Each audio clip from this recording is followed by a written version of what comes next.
1955. A bedroom in Pennsylvania, Saturday evening. The vanity mirror catches the last window light. A woman in a cotton slip tilts a cobalt blue bottle of Evening in Paris against her fingertip and touches it behind each ear. No spray, no cloud of mist, just glass against skin and one deliberate dab. The scent of violets and warm powder settles into the hollow of her neck. She has not left the house yet, and she is already unforgettable. These are 15 perfume secrets that were second nature to every woman in mid-century America. Every one of them vanished, and the fragrance industry would prefer you never learned why. And don't forget, if you want to explore the real, untold side of Black American history and culture, my buddy Rufus over at Rufus Remembers has got you covered. Go show him some love. Number 15. The layering ritual. Women did not wear perfume. They built fragrance in 3 separate layers. Dusting powder first, then cologne or toilet water, then parfum on the pulse points. 3 products, 1 unified scent. The dusting powder came in a round cardboard box with a velour puff the size of a woman's palm. Brands like Coty, Yardley, Avon, 35 cents to $1. She patted it across her collarbone, between her breasts, at the crease of each elbow after her bath. The powder settled into warm skin like flour on a rolling board. Then the cologne splashed from a glass bottle at the wrists and the throat. And last, the parfum. 1 drop from a tiny glass stopper, behind each ear. The 3 concentrations married on her skin and lasted from breakfast to midnight. She did not know the word layering. Her mother showed her once, standing at the vanity in a white slip, and she remembered it for the rest of her life. But the powder and the cologne and the perfume would not have lasted past noon without one invisible trick that cost less than a nickel. Number 14. The Vaseline lock. Women rubbed a thin film of Vaseline petroleum jelly onto their pulse points before applying perfume. The fragrance clung to the moisture and lasted twice as long. Chesbro Vaseline in the blue label glass jar, 15 cents. A fingertip's worth rubbed into the inside of each wrist, the hollow of the throat, behind the ears. The jelly was not greasy if you used the right amount, just enough to feel slick for a moment, then gone. The perfume oil had something to grip. It did not evaporate into dry air. It sat against the skin and released slowly across the entire day. Modern fragrance experts now confirm this. A thin barrier of petroleum jelly can double a scent's staying power. The beauty industry now sells fragrance primers for $18 an ounce. Vaseline cost a dime. The chemistry has not changed. The price has. Number 13. Behind the knees and the hem of the slip. Women applied perfume behind their knees and along the hem of their cotton slips. Below the waistline, where body heat rises and carries scent upward through the fabric all day. A dab from a glass stopper on the soft skin behind each knee before stepping into the dress. A drop at the hemline of the slip. The cotton held the fragrance like a wick.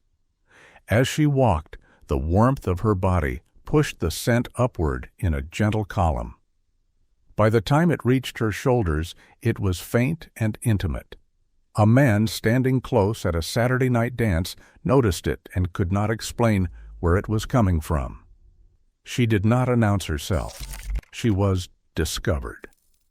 That was the difference between wearing perfume and being remembered for it. Number 12.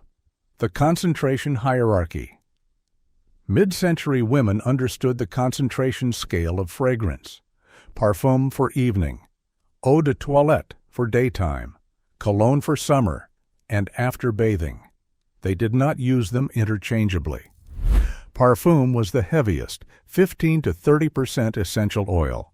It was applied by the drop from a glass stopper, never splashed. One small bottle could last a year. Eau de toilette was lighter, 5 to 15% oil. It was splashed more freely, for work, for errands, for the ordinary hours. Cologne was the lightest, 2 to 5%. It was poured generously after the bath, refreshing, not seductive. She kept all three on her vanity the way a carpenter kept different saws on the wall. That knowledge disappeared when the industry collapsed everything into one bottle and stamped it eau de parfum. They did not simplify fragrance. They erased a vocabulary. Number 11. Evening in Paris at the Five and Dime. Evening in Paris was launched in 1928 by the French house Bourgeois. That cobalt blue bottle became the most recognizable perfume in the country for 3 full decades. It could be found at every Woolworth's, Kresge's, and Ben Franklin, 5 and Dime for 25 cents a bottle. Children saved their pennies and did their own Christmas shopping. Evening in Paris for Mom. By the 1950s, it was called the fragrance more women wore than any other in the world. Violets and soft powder, and a warmth that lived in every powder room, every clutch purse, every Christmas stocking. It was discontinued in 1969. One woman remembered that her grandmother always kept a bottle on the dresser. She said the dance halls used to fill with the scent of dozens of women all wearing that same violet powder. If you could open a bottle of the original today, you would smell your mother's Saturday night. But you cannot. They reformulated it. The original scent exists now only in memory. Not one of these first 5 secrets required electricity. Not one came from an advertisement. Every one of them was passed from a mother to a daughter standing at the vanity in the half hour after the bath and before the mirror. The vanity was not furniture. It was a classroom. Number 10. Perfuming the hairbrush. Women dabbed cologne onto the bristles of their hairbrush and ran it through their hair. The scent settled into the strands and released with every turn of the head. A natural boar bristle brush. Not nylon, not plastic. A drop of toilet water pressed across the bristles, not the scalp, just the brush itself. Drawn through the length of the hair in slow strokes. The alcohol evaporated in seconds. What remained was fragrance oil held in the strands. She turned her head at the dinner table, and the faintest trace of arpège followed her. The same idea now sells for $24 as a designer hair mist in a frosted glass bottle. A daughter buried her face in her mother's hair and knew exactly who was holding her before she opened her eyes. That scent did not come from a spray bottle. It came from 3 strokes of a wooden brush. Number 9. The crystal atomizer on the vanity. Women decanted their perfume into glass atomizers with rubber squeeze bulbs and silk tasseled netting. The atomizer turned application into ceremony. Devilbus atomizers, Fenton glass, iris crystal imported from Czechoslovakia. Some with hand-painted roses. Some frosted like ice on a January window. They sat on a mirrored vanity tray beside the powder box and the hand mirror. She squeezed the silk-covered bulb, and a fine mist appeared. Not a jet, but a cloud no bigger than her fist. She leaned into it. The mist settled on her collarbone like morning dew. Between $1 and $5 in the early 1950s. Beautiful enough to display. Functional enough to use every day. The atomizer has been replaced by a plastic nozzle on a cardboard boxed bottle. Nobody leans into a mist they made with their own hand. The ritual died when the bottle became disposable. Number 8. Lavender sachets in every drawer. Women sewed small fabric pouches filled with dried lavender and placed them in every dresser drawer, linen closet, and trunk. Every garment she owned carried a faint, clean fragrance before she put it on. Cotton scraps from the sewing basket, dried lavender from the garden, or 10 cents worth from the pharmacy. A ribbon tied at the top, one in the lingerie drawer, one in the handkerchief drawer, one among the folded sheets. The scent was not strong, and it did not compete with her perfume. It was the base note of her entire wardrobe, clean, herbal, calm. When she opened a drawer, the lavender rose up like a greeting. Every blouse she pulled from that drawer carried it into the world. Her closet smelled like intention, not like detergent, not like plastic, like a woman who cared what her clothes said about her before she even put them on. Number 7. The art of dabbing, never rubbing.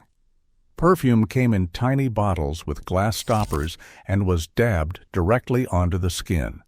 She never rubbed her wrists together. She touched and released. A glass stopper pulled from a small bottle. The stopper touched the inside of the left wrist. She turned it gently and lifted it away. Then she pressed her wrist lightly to the right.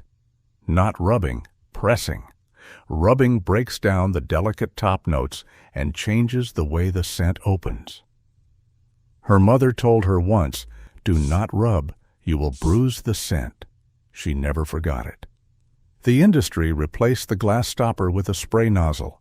In doing so, it removed the one moment in the ritual that required a woman to be perfectly still and perfectly deliberate. The dab was not just application. It was attention. Number 6. The scented handkerchief. Women dabbed perfume on cotton or linen handkerchiefs and carried them in their handbags. The scent was released every time the cloth was unfolded. A pressed white cotton handkerchief had a crocheted border, one drop of Yardley lily of the valley at the center, folded twice and slipped into a clutch purse. The fabric held scent longer than bare skin ever could. It was opened at church when the sermon ran long. It was offered to a friend who was crying, the faint drift of flowers from a folded square of cotton. 15 cents for the handkerchief and a penny's worth of cologne. One woman remembered handkerchiefs that had belonged to her grandmother. She could never bring herself to wash them, for fear of losing that faint connection to a voice she would never hear again. The handkerchief was not a tissue. It was a keepsake that outlived the woman who scented it. Number 5.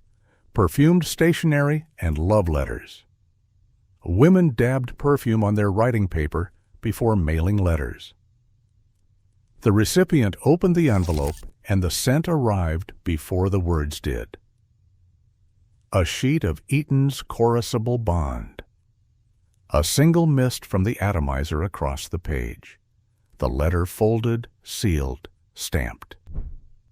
3 days later, a man in another city opened the envelope and his wife's perfume rose from the paper like she was standing beside him. During the war years, this became sacred. Soldiers kept perfumed letters in their breast pockets. The paper yellowed. The scent lasted months. Those letters came home in footlockers. Decades later, children found them and met their mother as a young woman for the first time. Nobody opens an envelope anymore and smells the woman who sent it. That is not a small loss. That is the disappearance of an entire language. Number 4. Youth Dew, the bath oil that changed everything. In 1953, Estée Lauder introduced Youth Dew.